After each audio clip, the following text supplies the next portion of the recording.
buhay mga kapatid, welcome back po ulit sa ating channel. Ngayong araw, linisan po natin itong ating motor pump, no? Ichiban. Tagal na na-stack tsaka tagal na hindi nagamit. Last week pinaandar ko ito, mandar pa naman. So kailangan lang natin linisan, sobrang dumi na. Oo ma, okay ma, bye.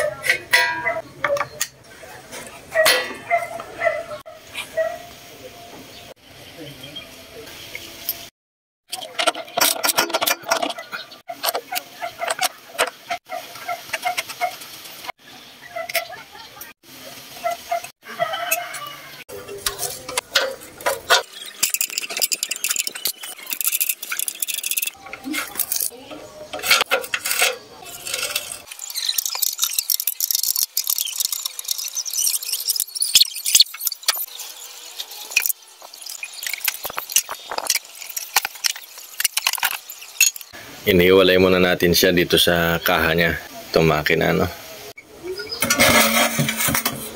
Tapos itong pinaglagyan na air cleaner, yan, paklasin natin, hilain din, hilain natin ito, no? Yan. Yan. Pagtanggal natin air cleaner, ito ang kasunod yung carburetor na po, no? Tatanggalin po rin natin to, hilain din natin ito mga kapatid, no? Yan, kita nyo. Hila na.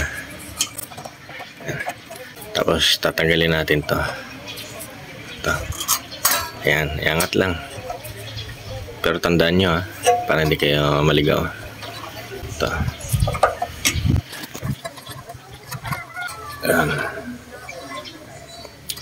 Magkasama po yan Ito. Ayan. Tapos to, tatanggalin natin. Ayan, gamitan natin ng long nose. Ayan.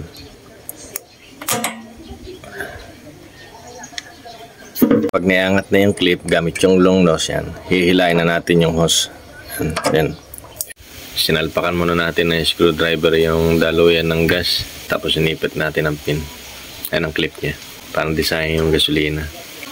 Tapos hihilain na po natin ito mga kapatid. Ayan. Ayan. Ito nyo.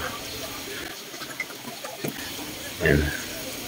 Tanggal na natin yung karburador niya, no? Kung kayo po ang gagawa nito, tatandaan nyo po yung pagkakasunod-sunod. Hanggat maaari, picturean nyo po para hindi kayo maligaw.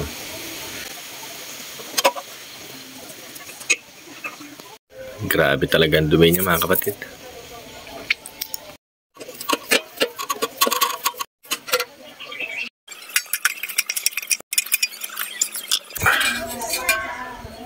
Ayan. Oh, grabe ang dumi. Lilinisan po natin ito.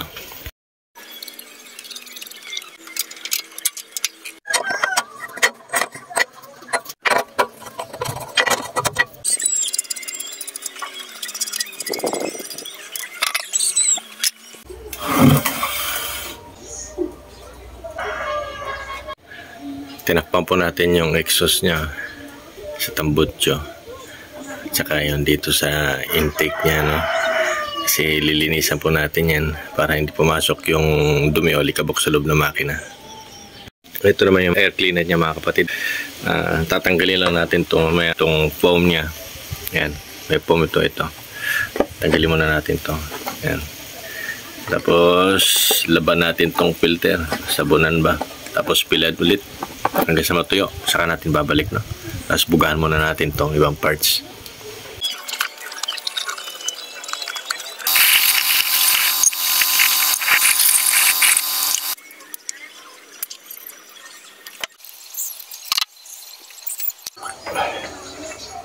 Grabing dumi. Grabing dumi ng carburetor mga kapatid. Ayan Ayan mga kapatid. Lilinisin natin sa gasolina yung ating carburetor. Bubuklatin natin yung lahat. Binuga muna natin to ng tubig. Pero tatapusin natin sa linis ng gasolina. Tatanggalin lang natin to, dalawang screw. Yan. Tapos lilinisan natin yung loob niyan. Tapos itong adjustment niya, hindi na natin gagalawin yan para doon pa rin siya sa default. Pati itong yan, sa hangin niya, hindi na natin gagalawin. Lilinisan lang natin. Pero bibilangin natin yung pihit niya.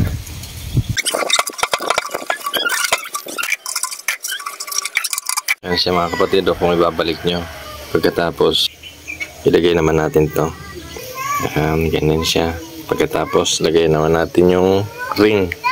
Yan, pagkatapos yung takip na. Yan na yung ring. Yung takip na lang. On, off.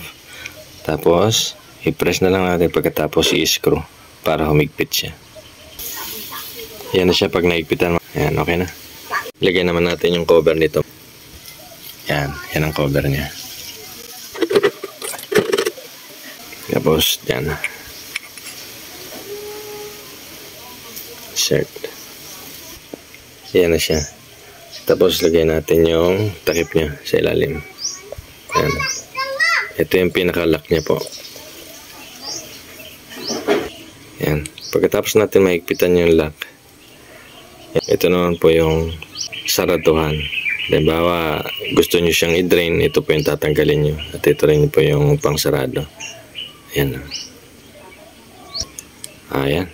Ayan na po ang itsurahan ng carburetor ng ating motor pump na. Ayan. Na Ichiban. Ichiban motor pump.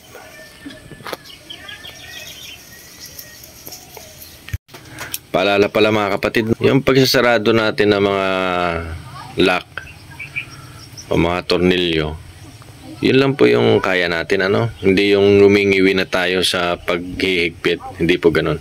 Yun tama lang po para hindi masisira o malustrid yung ating tornilyo.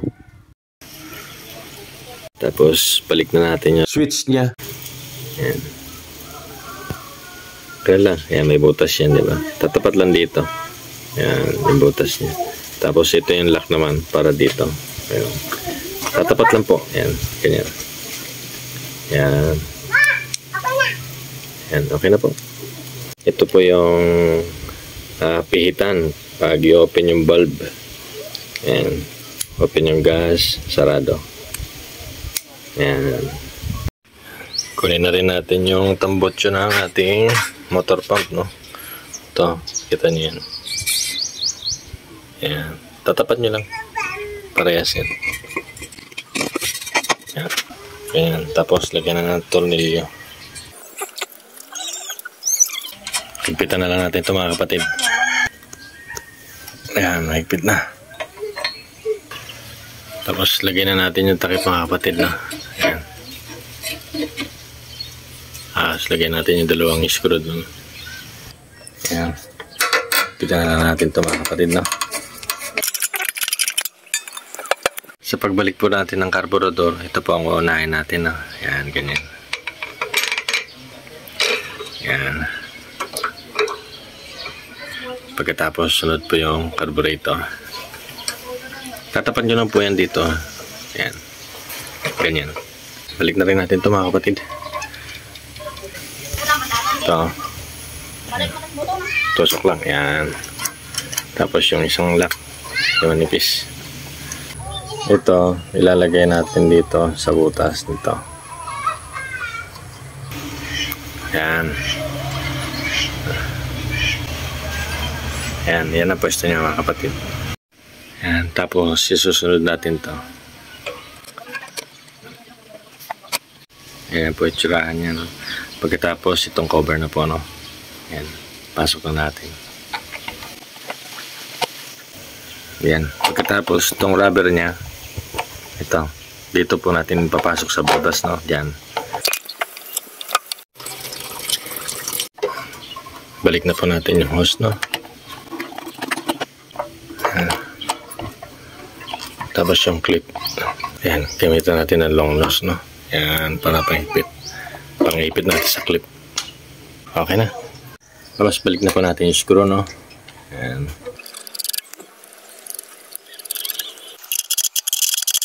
Ito po. Ayan. Linisan na rin natin yung filter ng tangke ng gas.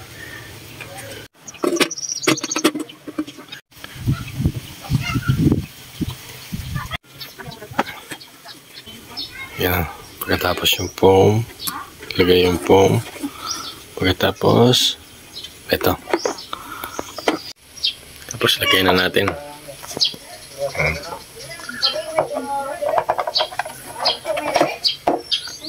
Tapos yung lock sa ibabaw. Lagay na natin yung rubber. Yan. Tapos to. Yan. Pagkatapos yung lock. Yan. Higpit na po. Okay na. Yan. Change oil na lang.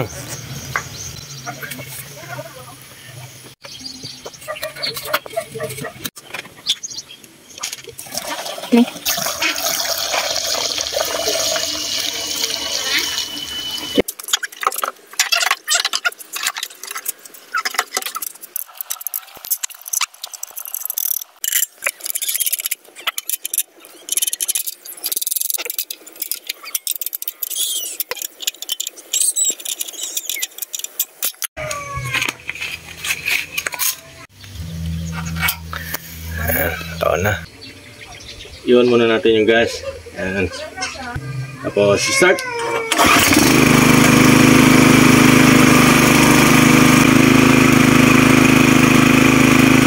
Malinis na tignan mga kapatid, di ba?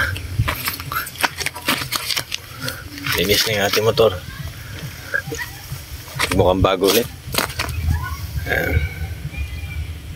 Hanggang dito na lang po ang ating video mga kapatid. Sana nakatulong po ako sa inyo. Sana may natutunan po tayo. Maraming salamat po sa panonood. Kaya po nang lagi natin sinasabi, huwag po tayo mawalan ng pag-asa buhay. God bless us all po. Paalam. Peace out.